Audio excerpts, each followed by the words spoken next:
देश के गृह मंत्री माननीय अमित शाह जी कल पूर्णिया आ रहे हैं। इसको लेकर देख रहा हूं कि महागठबंधन के नेताओं में बहुत परेशानी है। सवाल पूछ रहे हैं कि अमित शाह जी क्यों आ रहे हैं। मेरा विनम्र उत्तर है, क्यों नहीं आएंगे? क्या आपसे पूछ के आएंगे? क्या आपसे पासपोर्ट लेकर के आएंगे?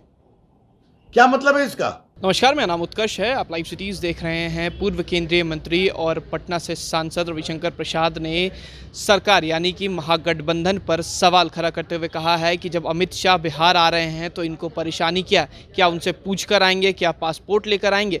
इतना ही नहीं, उन्होंने यह भी कह दिया है कि जिस तरीके से ये सरकार जो है वो बिहार को त्राहिमाम कर रही है, जंगल राज बोल नहीं रहे हैं, दिख रहा है। जिस तरीके से बेगूसराय की कांड हुई, मुजफ्फरपुर में रंगदारी मांगा जा रहा है, इन तमाम चीज़ों को लेकर एक बार फिर से बीजेपी जो है वो सरकार पर सवाल उठाएगी। इतना ही नहीं, उन्होंने यह भी कहा है कि अमित शाह का जो दौरा है वो बिहार आ रहे हैं, उससे जेडीयू को और राजद को परेशानी किस बात की है। क्या कुछ कह रहे हैं रविशंकर प्रसाद, पहले आप सुने। देश के गृह मंत्री माननीय अमित शाह जी कल पूर्णिया आ रहे हैं। पार्टी का बड़ा कार्यक्रम है। फिर किशनगंज में सारे एमएलए, बीजेपी के सारे एमपीज़ की बैठक है, कोर कमेटी की भी बैठक है, और बाद में वो अपने सरकारी कार्यक्रम से सरहद पर भी जाएंगे, अधिकारियों से बात करेंगे। इसको लेके देख रहा हूं कि महागठबंधन के नेताओं में बहुत परेशानी है। सवाल पूछ रहे हैं कि अमित शाह जी क्यों आ रहे हैं। तो मेरा विनम्र उत्तर है, क्यों नहीं आएंगे? क्या आपसे पूछ के आएंगे? क्या आपसे पासपोर्ट लेकर के आएंगे? क्या मतलब है इसका? बिहार भारत का अंग है। यहां गृह मंत्री क्या, कोई हिंदुस्तानी आ सकता है?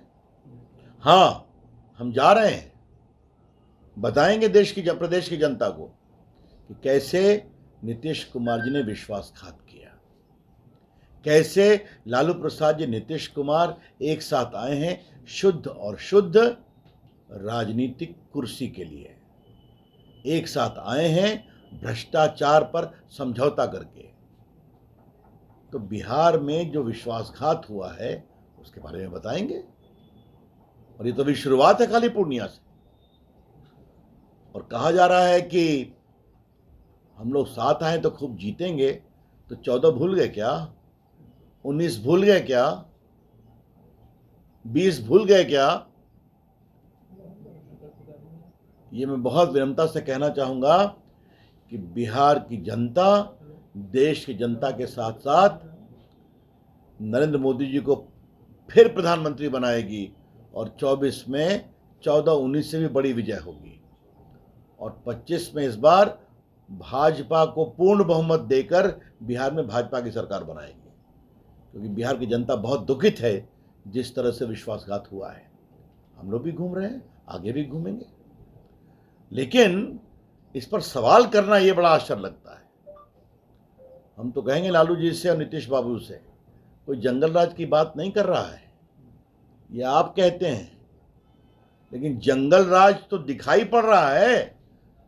अगर मुजफ्फरपुर में रंगदारी मारी जाती है, अगर बैंक पे हमला हो रहा है, अगर बैंक लूटे जा रहे हैं, लोगों की हत्या हो रही है, तो खौफ का माहौल तो सीधा चला आ रहा है। तो आप बिहार के लिए पूंजी निवेश क्या करेंगे? हमें तो ये भी खबर मिली है कि बहुत से लोग डर के मारे अपने बिजनेस को समेटने की सोच रहे हैं। ये सवाल है, तो ये हम बताएंगे, घूमकर बताएंगे। और बिहार में अपराध पर लगाम, और बिहार की सुरक्षा, और बिहार के साथ देश की सुरक्षा के सूत्र, इन सब पर बिहार की जनता को आगाह करेंगे। इसीलिए हम जा रहे हैं संगठन को मजबूत करने, विश्वासघात अवसरवादी गठबंधन के इरादों को एक्सपोज करने, और कमल छाप का विस्तार करने। गली गली, कोने कोने हम जाएंगे। तो आपने साफ सुना किस तरीके से रविशंकर प्रसाद का जेडीयू और राजद पर तंज है। इतना ही नहीं, उन्होंने यह भी कहा है कि आने वाले समय में 24 में क्या होगा वो भी दिख जाएगा, और 25 में बीजेपी की सरकार बिहार में बनेगी। इतना ही नहीं, उन्होंने यह भी कहा है कि ज़रा 19 और 14 भी याद कर लें नीतीश कुमार। फिलहाल खबर में सिर्फ इतना ही। आप हमारे साथ बने रहें। हमारे चैनल को सब्सक्राइब नहीं किया है तो जल्द से जल्द कर लें। बहुत बहुत धन्यवाद।